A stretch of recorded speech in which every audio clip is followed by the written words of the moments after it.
Hello! All right, friends, here's another review from Fourth Guy in Line. This is the Obi Wan's Jedi Interceptor. It is set number 75135. This is another one of the new releases that came out this March. Very great price point on this one, $24.99, 215 pieces, and it just makes for a really fun build. A surprisingly fun build, actually. I really enjoyed it. Before we take a look at the actual toy, we'll take a look at the box. Before we get started, obviously, I think this may be the first Clone Wars era Lego set that I've reviewed. So let me be very clear. I did not mind the prequels. I know that's now I'm hearing the sound of everyone unsubscribing, but I didn't mind the prequels. I enjoyed them. They obviously had their issues and quite a few issues, but overall, I still think I like what they added. Granted, I could have done without some of the bad acting and the Jar Jar Binks and the whatnot, but I enjoy the prequels. So let's take a look at the packaging that this ship from Revenge of the Sith comes in. Obi Wan's Jedi Interceptor. You can see the packaging has a nice image of Obi Wan and his droid, whose name is R4P17. Just nice dynamic packaging, pretty much the same as we've seen on all the recent Lego sets.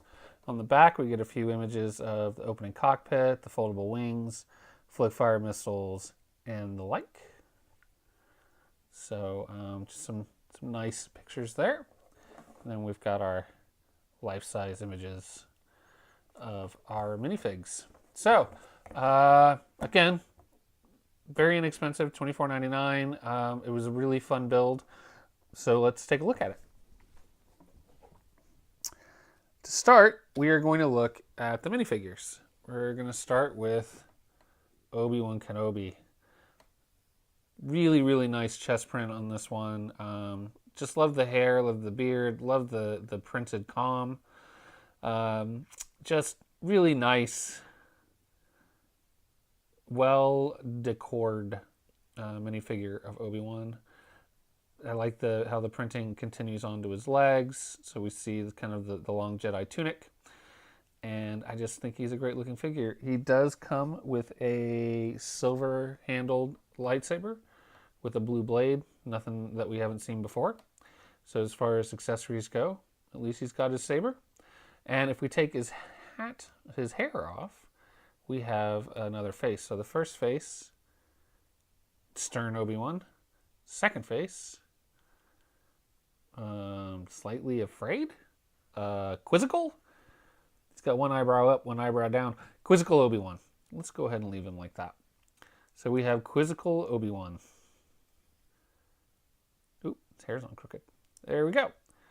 So the other minifig that we get included, I don't know if we really count the R2 units as minifigs, but is R4P17. Red deco, looks like the print's pretty much exactly the same as an R2D2 of the same generation, like the one that came with the escape pod. So not a lot there, but still nice to get another droid. Nice to have another astromech in the old collection. So looking pretty good. Do I have his head on straight? No! Head's on backwards. This is what happens.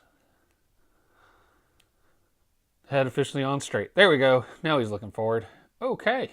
So, there was the R2 unit. Now let's take a look at the ship itself. And there we go. Just a really nice, I've always liked the design of this ship. Obviously, it's supposed to be kind of like a step in between the Jedi starfighters and the TIE fighters. We've got that kind of TIE fighter-esque front viewport.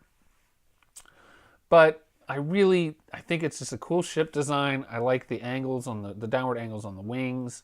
Opening canopy. Interior does not have a lot going on.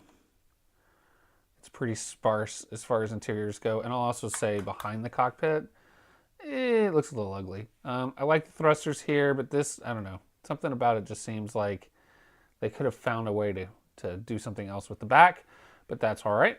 For the $24.99 price point, I'm okay with it. As far as action features go, opening cockpit where we can sit our Obi Wan, and our droid socket where we can put our astromech. Just a nice, I like how big the canopy is where you can just see the pilot on the inside, real easy to see. It's just like a nice, clean looking ship. Now, we have no landing gear on the bottom. It just lands on these little posts on the underside of the wings. And then on this piece right here is kind of where it rests. So, and then we have the fold open wings. And then on the other side, what I don't like is that you can't, I mean, I guess I could easily make some sort of stand for it, but I wish you could display it with the wings open, because I think that's how it looks cooler. So doing like a flight stand display, I think is what I would really want to do. But overall, nice decals, look the same on the bottom. It's kind of a solar cell look, also on the inside of this one. So overall, really nice. There was a lot of decals on this one, more so than I would normally like. I'm not a huge fan of decals on Lego, but I think it worked out pretty well. I think it's a good looking ship.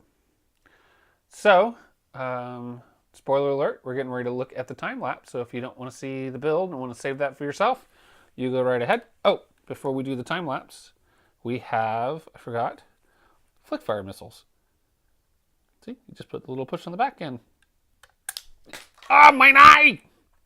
Mine eye!